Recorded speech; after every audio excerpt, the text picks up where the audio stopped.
Hi, so I wanted to talk in this video about how you might start to be able to get into a job in independent publishing. I don't feel like there is much out there to help people do that and achieve it. So hopefully these tips are going to be useful, and there's going to be 5 of them. And they're based on my experience as a past recruiter and as someone who started their own independent publishing company called Fly on the Wall Press. Before we start, hopefully this is going to be a regular thing where we talk a little bit about behind the scenes of independent publishing. So do subscribe if that's something you're interested in.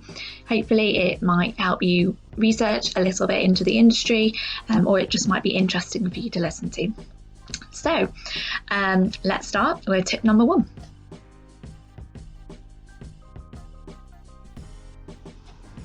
My tip number 1 would be to do your research, which sounds straightforward, but you'd be surprised by the number of people who don't. So it is not enough to say that you want a job in publishing. You should have an idea about what kind of sector of publishing you want to work in, whether that's children's publishing, a particular genre of book, or whether you want to work in a certain side of book publishing, such as marketing and publicity, such as design. There's so many different sides that it is not specific enough just to say I would like to do anything within publishing. Even if that's the case, I think that you'll find as you do more research, you will feel yourself drawn skill set wise and enthusiasm wise to one side of publishing than another. I would also say that in that research, look at the scale of organisation that you want to work in. In independent publishing, I'm defining that as 1 to 10 employees. So there's not going to be much room for internships. Having said that, independent publishers are a lot more approachable than your big publishing houses in London. They are going to have slightly more time and slightly more accessible the contact to get unpaid internships, which no one enjoys working for free, but let me tell you, the arts is full of it. It's not really a case of that you can avoid it. I think it is important to look for internships, great if they're paid, but the reality is that a lot of independent publishers don't have funding, so they're not able to fund these internships for you. And what I would say when you're looking at unpaid internships, any length is going to be a string to your bow. If you can stay for longer than a few weeks, I would say you're not going to get much out of it. And indeed, the small press is not going to get much out of you unless you are there for about 3 months, which is what I advise people who would like to do an unpaid internship with me now. And you'd be surprised by how many people put off by 3 months. Yes, so I think, the reality is working remotely, you can still get a lot done on an unpaid internship. Not many people offer it, so it's worth searching if there is something in your local area. Obviously, you want to not pay that much for travel, and if you can work remotely, that could save you some money and could have some benefits. If you do want to know people in person, you could find that sort of internship as well. I just think you are not going to have a foot in the door unless you have done an internship or a work experience week. You're just going to learn so much about the behind the scenes. You're going to have a leg up on people that haven't engaged with that. Even if that means, you have to have a part-time job, I think the reality of the publishing industry is that most people have a part-time job while working as a publisher in the independent publishing world anyway. So you will be amongst many people that you are working alongside, if that's the case, in order to fund what you want to do.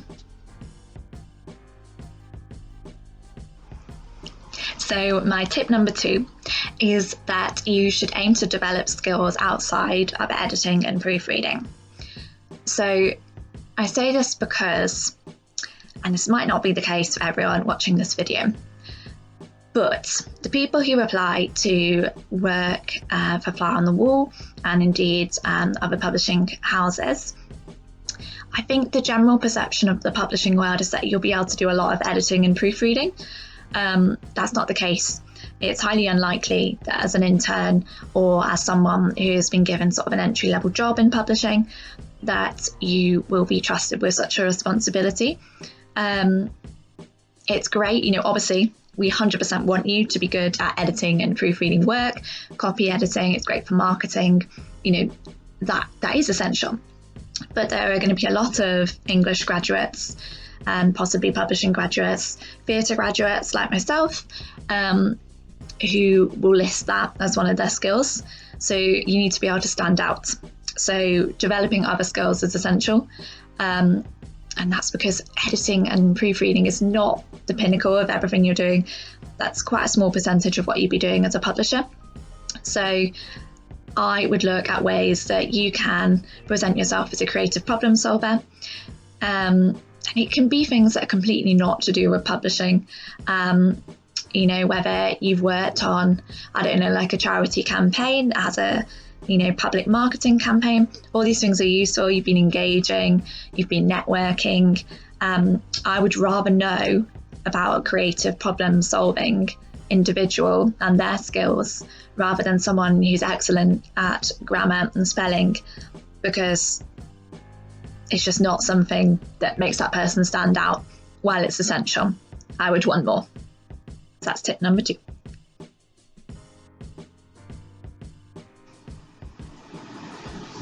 So tip number 3 is to create your own publishing experience. And by that, I mean, don't get depressed just sitting in your room applying for publishing jobs whereby thousands of people are applying and then you end up thinking you're no good, when in reality, it's just that you need to develop extra skills to stand out. So it is linked to number 2, but things that you can be doing are things like, for example, Google Garage, if you are, or Garage, depending on how you say it, has amazing skills for if you're not great at things like SEO, website, and in general tech skills, Google Analytics, things that are really integral to the marketing and the brand building side of a publishing company. That's really useful for me to know that while some of Google Garage can be patronizing depending on how much you do or don't know about those things, it's also really good for me to know that someone is techie and is sort of on the same level of understanding as me. So a qualification online like that that's free is really helpful to know. The other thing is that I find if someone is good with Photoshop or InDesign, then they are instantly going to feel comfortable if I ask them to do a creative task, such as a video or a leaflet, or they are going to understand things like bleed, crop marks, everything that a traditional printer needs to professionally print something for you. If you're unfamiliar with words like bleed and crop marks, and if you're not sure the margins of a book, you don't have Photoshop, then you can start really simply by just getting a book and literally measuring it, so you can look at where they've clearly had their crop marks, where the text sits on the page, and just look at the general book aesthetic, so you can start thinking about that. There are some free softwares that you can experiment with for social media graphics, so that you can start experimenting with your design eye. And these are Spark Adobe, Canva, and you can get some free video editing as well on things like Spark Adobe. And there are other ones, but those are the main ones I would use. If you don't want to buy Photoshop, then that's the best way forward. There are also Photoshop courses that you can do. You can teach yourself on YouTube as well. So all these things are very useful. The other thing that I would do is I would get experience at an online journal, or an in-person journal. It completely depends if you want to do these things remotely or in person, and how much you want to invest in terms of traveling to work in-house. But you can work for their social media, you can do some blind reading for them. It completely depends what they have room for and what they're looking for. But I think you can gain a lot of skills for working for them, and you never know, a paid job might come up with them, so it is worthwhile doing. And the final thing that I would do in being a go-getter and creating your own publishing experience, my last point here would be to email publishers that you really like, and say, do you have time for a coffee? You know, I am an aspiring publisher. I would love to hear your thoughts about how to get into the industry. This is what I've tried so far, X, Y, and Z, and I would love to hear your thoughts about it. Make it easy for them, go for a coffee like right near their office. You would be surprised, this does actually work. I've done that a few times, even if they don't know you. But, you know, you can develop a relationship with them over email or Facebook, Twitter, and then eventually say, can we go for a coffee, you know, because I would love to know about the process of you selecting your books for the year or something like that, just so you have a little bit of an insider into the industry, and they might be able to advise you more on how to pursue that career.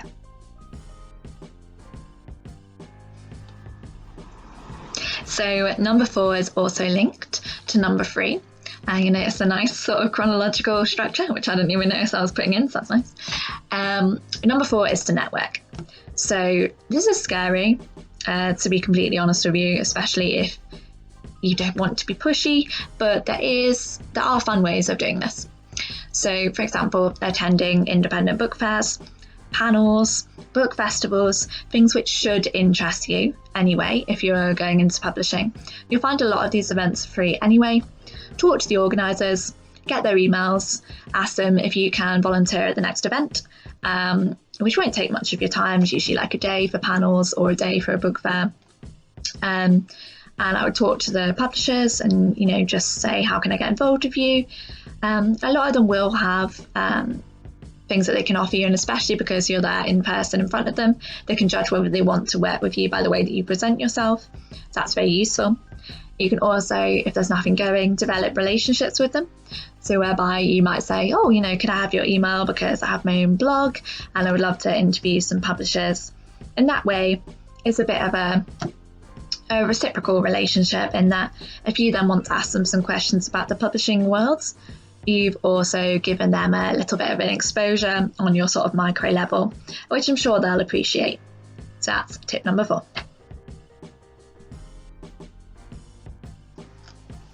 So tip number 5 is our final tip, and this is perseverance and hard work. Honestly, I think people can give up too quickly on something that they would like, and it's not the be all and end all to say, you know, why is no one employing me because I'm willing to work for free? You know, I have these skills and I'm genuinely enthusiastic and would work very hard. Why are they not taking me? There are so many people in the world. Unfortunately, my parents have always taught me there's someone going to be better than you at every stage. So what you need to do is to say, okay, but there's only one me and I'm worth employing, basically. So in order to work hard, I'd say, you know, you might need to work unpaid for a whole year. We're in a world pandemic. People don't have the money or resources or, you know, funding to give people a paid internship. And you've definitely got a foot in the door if you work for a year. Obviously, you'd have to work part-time somewhere else. It's going to be the hardest year probably of your life. But that is one solid way in.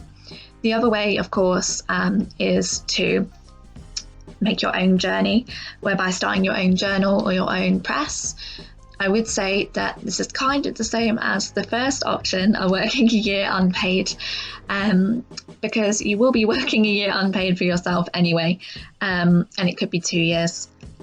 Speaking from personal experience, it's not a quick fix.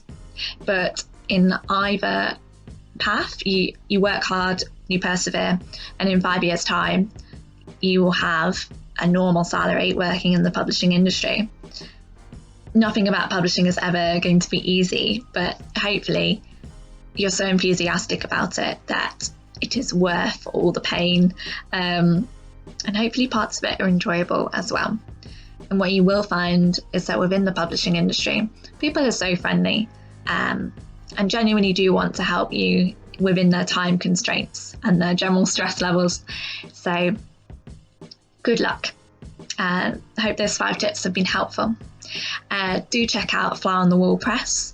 My name is Isabel Kenyon. It's been a pleasure, and hopefully we will do more publishing vlogs like this in the future.